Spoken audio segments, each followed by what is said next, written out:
Salut chers amis, et je vous remercie pour vos abonnements et la recommandation que vous faites à notre faveur. Et nous vous encourageons de parler de nous à vos amis.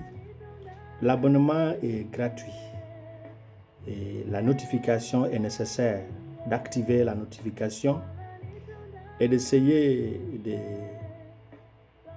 nous aider parce que nous utilisons ce que nous avons pour nous enrichir intellectuellement et c'est vous qui allez nous aider à parler de nous à vos amis et vos proches et vos connaissances. Aujourd'hui, nous allons partager avec vous autour du thème « Comment gérer la crise ». C'est quelque chose que j'ai eu à appliquer dans mes propres situations et ceux de mes amis, mes proches, et ça a eu à porter de bons fruits, raison pour laquelle nous vous proposons cette grille. Et nous avons 5 points à vous partager et à mettre à votre disposition.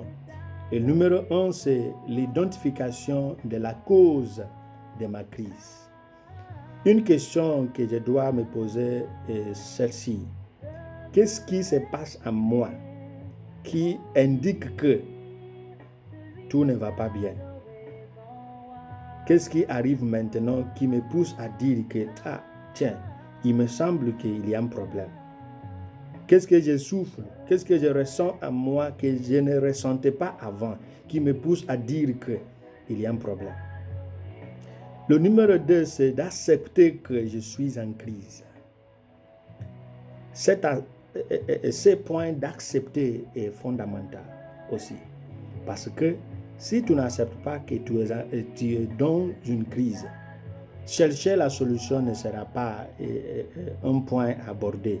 Et ensuite de ce point d'accepter, nous chercherons la vraie solution. Et la dernière fois, nous avons abordé un thème autour de la gestion de l'offense. Cette fois-ci, nous disons qu'il nous faut chercher des vraies solutions en fonction de la situation de crise. Une solution spirituelle pour la crise spirituelle, une solution psychologique pour la crise psychologique, une solution académique pour la crise académique. Il ne faut pas mélanger les choses. Dieu a sa place, l'homme a sa place. Moi, j'ai ma place. Accepter que je suis en crise et de chercher la vraie solution conformément à la crise. Il ne faut pas rater cette idée. Troisième chose à faire, c'est d'être nourri avec la parole de Dieu. La parole de Dieu me console. La parole de Dieu ne me rend pas paresseux.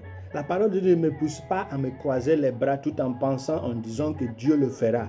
Dieu fera ce qui revient à la force divine, ce qu'il a confié à l'homme. Il a doté l'homme d'une capacité nécessaire de faire face à certaines situations humaines. Donc Dieu ne va pas prendre notre place. La parole de Dieu nous aide à découvrir qu'il y a beaucoup de choses que Dieu a déjà achevées en nous, que nous n'arrivons pas à découvrir qu'il nous faut maintenant agir. La parole de Dieu nous console que cette situation n'est pas la fin de tout. Il faut que nous nous mettions debout pour travailler. Il nous donne l'idée claire, il nous donne le soutien, il nous donne la consolation, il nous pousse d'aller travailler et de chercher la vraie. La quatrième chose, c'est d'être parmi nos bien-aimés, parmi nos amis qui nous comprennent, qui nous soutiennent, qui ressentent ce que nous ressentons. Non pas les gens qui nous blâment pour nos erreurs, mais les gens qui nous encouragent. Il y a ce qu'on appelle dans la gestion ou le management d'équipe, ce qu'on appelle la sécurité psychologique. La sécurité psychologique vient dans une situation où mes erreurs sont considérées comme des processus d'apprentissage et non pas un échec. Et si mes entourages considèrent mes erreurs comme un échec, alors il n'y a pas de sécurité psychologique lorsqu'il y a cette sécurité psychologique, j'ai l'envie de bosser parce que les gens qui m'entourent m'encouragent. Même si j'ai fait une erreur, ils ne les considèrent pas comme un échec, mais un apprentissage. Cela m'aide à travailler davantage. Donc, être autour des gens, non pas forcément les gens de mon église, les gens de ma foi, les gens de ma religion, mais les gens qui me comprennent, qui partagent la même idée, qui me poussent à travailler. Et en dernière position, il nous faut être patient et collaborer avec la solution proposée. L'impatience, c'est ce qui fait le défaut des prescriptions, l'ordonnance. Si la patience est là, et si on avait trouvé au deuxième point la vraie solution, il nous faut coopérer avec ce qui est proposé pour qu'on puisse arriver à sortir de cette situation de crise. Que Dieu nous aide à appliquer tous ces points pour qu'on puisse sortir de nos situations de crise. Et je vous remercie pour votre attention. Et si l'application de ces points marche pour vous ou pour vos proches, nous vous prions de nous faire signe et de nous donner l'encouragement nécessaire. Sois béni et soyez bénis et ayez une bonne journée et que Dieu Tout-Puissant vous bénisse. Merci.